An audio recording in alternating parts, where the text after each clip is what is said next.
တက်ရှင်းလားမတက်ရှင်းလားဆိုတာကိုကျမတို့ကရေုံနဲ့မပြည့်အောင်ပေါ့နော်ဒါကြောင့်ကျမကပြည့်ချရေးပေါ့နော်တိုင်းကြီးအဖြစ်သုံးပေးမှာဖြစ်ပါတယ်ရှင်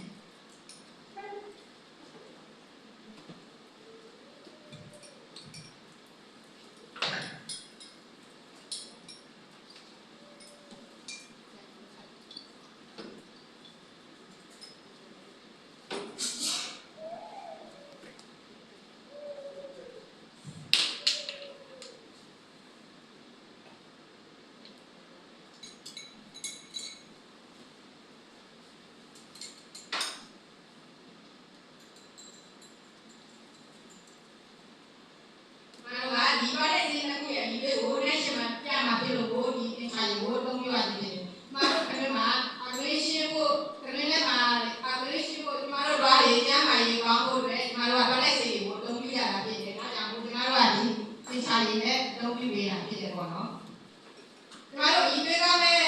ဆောက်ကောင်ပစ္စည်းဆိုလို့ရှိရင်ဒီအင်ချာရေးကဒီမှာတို့ကိုပြောင်းလဲမှုဖြစ်စေတယ်ပေါ့နော်။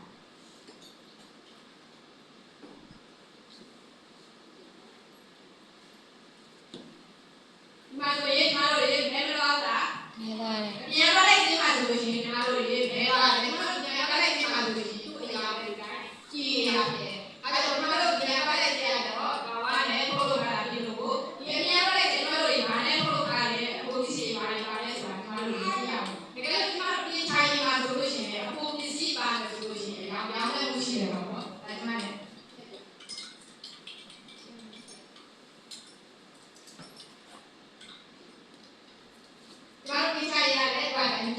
တော့မေးတာပေါ့နော်ဒီနှစ်ခုရဲ့အပြင်လေးကိုဘာလို့ကွာချမှုရှိလဲအပစ္စည်းပါနေလို့လဲဆိုတော့ဒီမှာဒီဆိုင်မှာဆိုလဲအပစ္စည်းပါမယ်ဆိုရင်အကြောင်းကြောင်းလည်းလို့ရှိတယ်။ကြောင်းလည်းလို့ရှိတယ်ပေါ့။ဒီကဘာနဲ့ထုတ်လုပ်ထားလဲဆိုတော့ဒီမှာလို့မမြင်အောင်။ဒါကြောင့်ဒီကထုတ်ပစ္စည်းရကြတော့ဘာနဲ့ထုတ်လုပ်ထားလဲဆိုလို့ရှိရင်ဒီမှာရှားတောင်းလည်းပါရင်ဇာကြီးရဲ့နဲ့ပြီးစီပါ။သူကဒီမှာပါတဲ့ပါဝင်ပစ္စည်းကိုအတိအကျအပြည့်ရတယ်ကိုဒီထုတ်ပစ္စည်းကိုလုံးလို့ရှိတယ်ဘာနဲ့တက်လာလဲဆိုရင်တော့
10